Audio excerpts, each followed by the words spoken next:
Welcome you back again to another video lecture on C Python programming, and here we'll go ahead and look at how to create a dictionary from two lists only. So let's say we have this list of x equal to alphabetical values and numerical values of y, and you want to create a dictionary, and let's say z is equal to the empty, and then using a for loop, go ahead and say for I in range of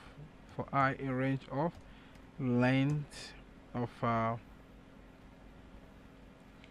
x, then we go ahead and say that z of y of I is equal to x of I. Alright, so that is z equal to, go ahead and close this, and then go ahead and remove this. Now let's go ahead and run this code and check it out. And okay, we've not printed this out, so go ahead and say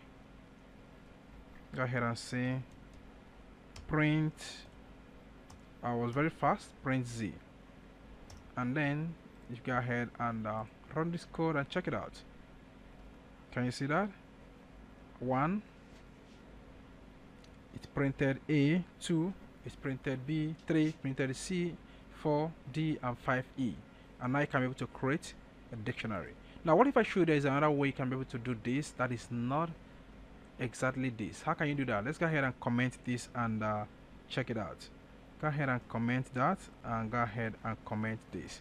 Now we're going to print out that. Very simple and straightforward.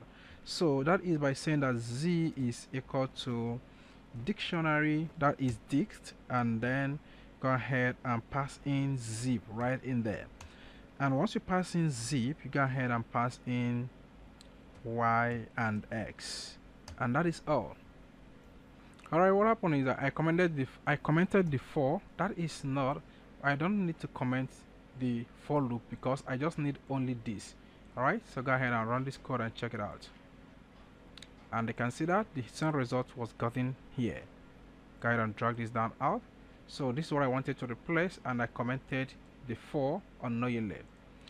So hope that is cool. You can go ahead and use either this, or you go ahead and use either this. Any one of them will serve you better.